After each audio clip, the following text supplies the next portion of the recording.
we talk about the Waymakers, but some of you guys might not actually totally know what that is. What is the Waymakers? Good morning. Good morning, everybody. This is great to finally be up here and say hi to you guys all together at once. Waymakers is a church for people with disabilities and for those who love them.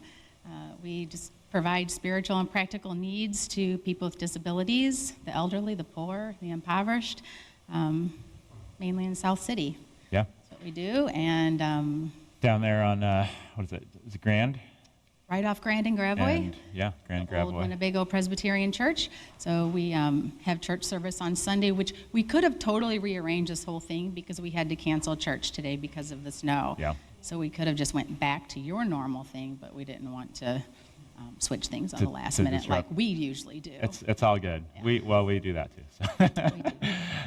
Yeah. So, and you're also, besides being a church, it's also a food pantry, right?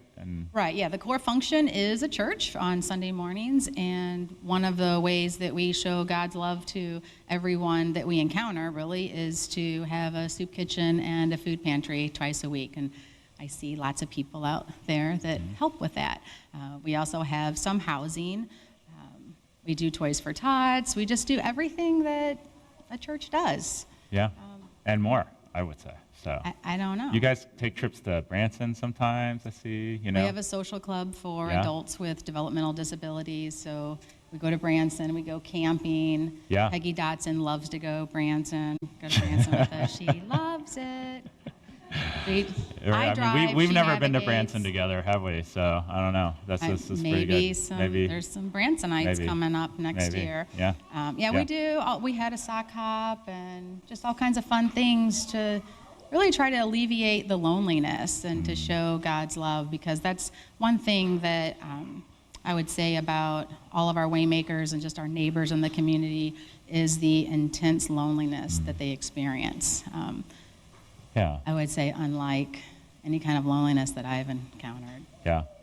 So we just want to be there for them through a square dance or church. Yeah, all sorts of ways. Yeah. So tell us a little bit about some of the Waymakers. I don't know, some stories or examples. Yeah. Stories. Gosh, the first thing I think of is they minister to me more than I could ever minister to them. The first story that I think of is Angie, and when my daughter Sophia, who is down in the nursery right now, not in here, getting embarrassed that I'm about to talk about her. She's not in the nursery. She's serving in the nursery. Thank you. Okay, sorry. Sometimes I miss to say all the words. No, it's good. Okay, so Angie is an adult with a developmental disability. She works at a shelter workshop. She's kind of a mild intellectual disability. But when my daughter, Sophia, was 7, she was diagnosed with type 1 diabetes. And when I was sharing that, I can't remember how, like at church, or there was some, it was a mess. And Angie just immediately started praying for me. She came up to me and just prayed for me and prayed for Sophia. And she does that not just with her church family, but to the world. There's been times when she was at the bus stop, because she takes public transportation everywhere, and she's given money to people who are homeless on the street. She's prayed with people. She's just amazing. And then I think of Frances. I don't want to take you guys away from Sunday morning here, but if you could come on some Sunday and hear Frances sing and pray to our God and speak in tongues, it changed me, that's for sure. And something you also need to know about Frances, with all that information, that might be really cool. She doesn't know how to read. She can't write. She is not a math whiz like the kids in Nicaragua. But I don't know. Do you have any Mike? Stories, Mike? What do you think? Take the mic, Mike. There we go. Stories. I wasn't anticipating a story. For me, my experience is a little bit different. I'm there every Tuesday and Thursday for food pantry, and I'm outside with the people from the neighborhood. And what's really beautiful is some of the outside people have become inside people, which is just amazing. And we do focus on people with disabilities, and pretty much everybody that comes there is suffering from trauma, addiction, mental illness. Is just, you just assume that's part of the mix. And so I'm just, it's just amazing what goes on out there. It helps me so much, just how hungry people are for just someone to actually listen and actually care, even if it's for a moment. I could be talking to somebody for 30 seconds, and they'll just be unpacking the deepest, darkest things that people in my world would have to go to a therapist for 2 months before they would even whisper a peep of it, you know? And it's just amazing.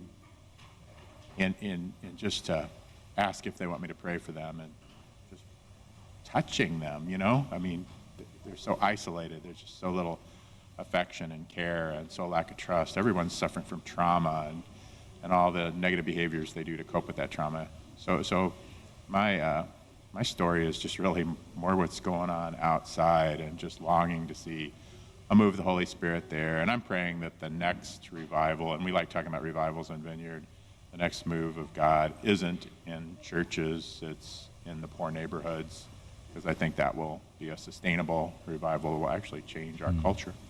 Yeah, that's awesome.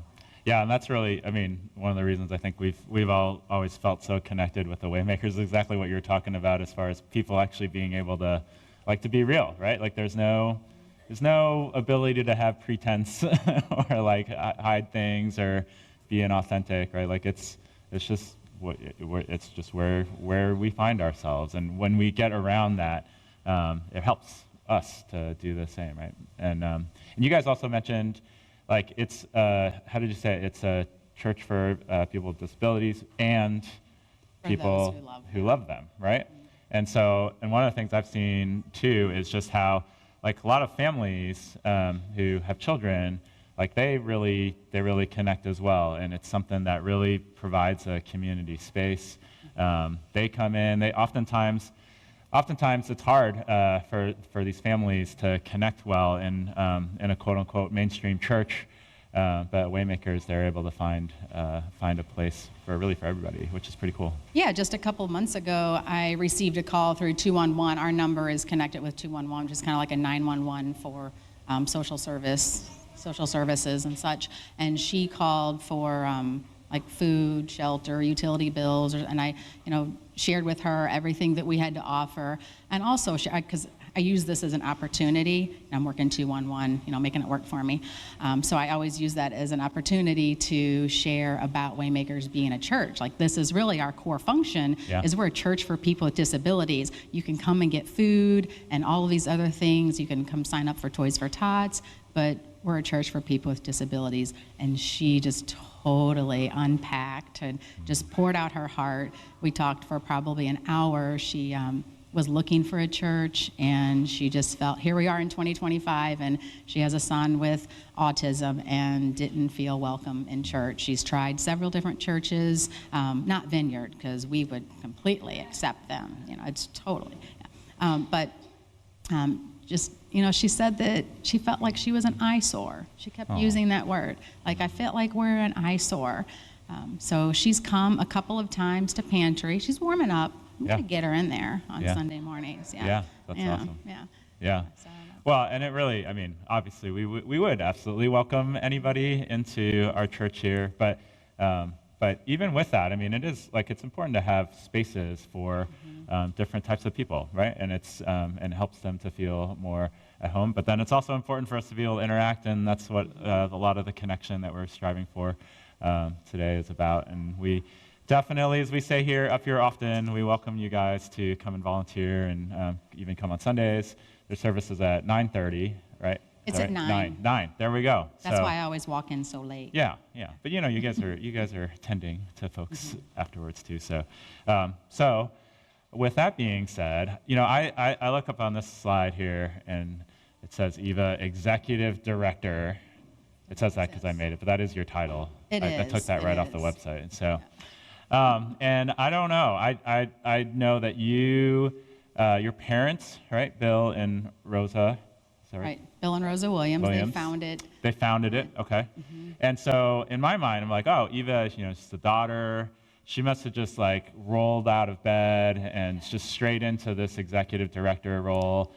She's obviously she's been doing this forever. She's incredibly competent. It's amazing what this woman gets done day in and day out, week in and week out. So I was actually surprised to learn that you didn't necessarily just have a straight path into this really amazing, role that you have with Waymakers. I was quite the infidel. That's right. We had a good conversation where Eva was thinking Mike was gonna police her language up here, which is like, I was like, have you met Mike? I don't know if that's a great idea or not to count on that. But yeah, so just tell us a little bit about how you ended up like being executive director of Waymakers. What was Okay, your but first I journey want like? to talk about our logo, because that's what I thought you were okay. going to go for. Oh, all right, sure. So I have to finish that. Just going back to Waymakers. Yeah. So this logo was drawn by a Waymaker, like 1970. That's when my parents founded the ministry. And then a few years ago, on the way to Branson, the van was in front of us, and because we always caravan, and this logo is at the back of the van. And one of our members mentioned to me, like, this is great, but what about all of our members who don't have a physical disability? I was like, that is a good point. So she said, why don't we add a standing guy, or a standing person, whatever, Yeah. She didn't say. So that standing guy was just added a few years ago by one of our Waymakers and Awesome. drawn by our Amy Baumgartner down By in Florida. Amy, yeah. Shout out to Amy. So Yeah. she updated our logo a couple of years ago. So Yeah. so that's really cool. I love our logo. Yeah, it is cool. And actually, the website is really great, too. Have you been to the website? And that was Yeah, a lot because of Amy. Anything of that Amy, makes us yeah. look cool, it's because of Amy Baumgartner. It is, true. Yeah. Okay, so how I got involved with Waymakers. Well, I was born into it. Yep. So, and I remember, like we were talking yesterday, bouncing down the interstate in a 44-passenger wheelchair bus with my dad driving, no seatbelts. I'm sitting on the laps of Patsy and whoever else in wheelchairs. They would share their wheelchair with me. So that was super fun, but probably really illegal and unsafe. But it was like 1980 or something was like different that. back Yeah, then, things right? were different. Yeah. It was. Yeah. I'm fine. Yeah. I'm fine. You're fine. still here. Yeah, I'm fine. Yeah. So, always been involved with Waymakers, but then when I became a teenager, you can probably guess where this is going. And in my college years and young adult, I was spending a lot of time trying to debunk God and make him into something that he's not, anything from being a woman to Buddha, like just really kind of off path. Yeah. And we'll just stay there. We'll just stick to that. Just keep it in that general just, realm. just not following Jesus at all. Yeah. Yet he came in certain, times and spaces, but I'm a little stubborn and bullheaded, don't really want to listen to him. But now, like, It took a minute, maybe? it took Yeah. several minutes of him Yeah. just like standing at the door, just Yeah. waiting, like, just waiting for you, Eva, to Yeah. come back to me. Yeah. And Well, then- some of that has involved Mike, right? And that is one of the reasons why Mike is up here too. Tell us a little It's bit very about important, yes. how you guys met and how that turned into. So we where were we're at. working at probation and parole together. We were both In the probation city, and parole right? officers in the city, 220 South Jefferson, right Okay. there at Highway 40, working North City. And let's see, I walked over to your cubicle and I saw a painting of Salvador Dali's Jesus Christ crucifix. And I remember saying, wow, I don't like Christians, but I like Mike. Like, this is cool. I like Mike too. I like Mike, but really don't like Christians. And so. No. Yes, what Mike are all the is- things that you liked about Mike? Okay, right. he's- Yeah, let's just stay to the point That's- here. that's So he was like, okay, where was I going with this? You guys are totally We're derailing me here. distracting you. Sorry. Yeah. let's see. So then, I thought it was around the same time that then my dad got sick in 2011, and I was still like, okay, God, you're okay, but I'm going to keep you like over there. Little arm's length thing, little right? arm's length. But then my dad got sick in 2011, and within a month he passed away of telling me that he had cancer. And I thought, you know what? Mike is a trusted guy. He's a Christian. He also knew about my dad's ministry, which I was really kind of keeping under wraps. I wasn't really sharing all of that with my probation and parole homies. I was out doing things that were ungodly. So I didn't really share that with Mike that much. Yeah. At all, I guess. Okay, I didn't share You're that hiding at out all. still. Yeah. Yep. But I asked Mike if he would come sit in and guest preach for Waymakers, something like that. Here, you tell the story, Yeah. because I can't remember Tell it. us a little bit about that, yeah, encountering it. Even I'd been friends for a long time and just pals and goofing around in the lunchroom. That was great. And then I found out her parents started the church I'd been fascinated with for a few years, and I was really mad at her for not telling me that. And then I got over that. But whenever her father got sick, she asked me if I would teach, and I went and stood by his bed, and he told me exactly what to do, and I went and did it. And then she called again. He wants to know if he could do it again the next week. And I said, yeah, I'll do it again the next week. I went back, stood by his bed. He didn't tell me as much what to do, but he asked me a bunch of questions about what I thought. And then he said, will you keep helping us? And I said, I will for as long as you need help. And then he passed away a few days later. So that might have been a miscalculation on my part, but no, it's been a tremendous, tremendous blessing. And so, and here I stand. Yeah. God knows what he was doing.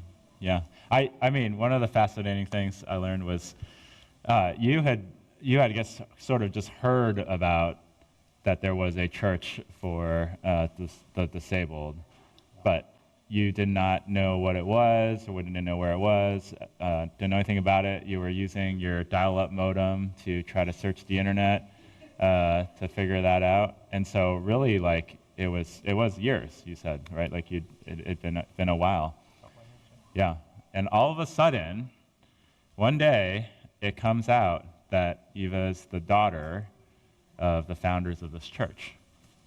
It's a coincidence? It's really cool how God has woven this together, and just kind of the whole, like, great conductor of this through my life. And like I said, I feel like the Waymakers minister to me more than I to them, and connected Mike and I, and just through Waymakers there's been so much healing.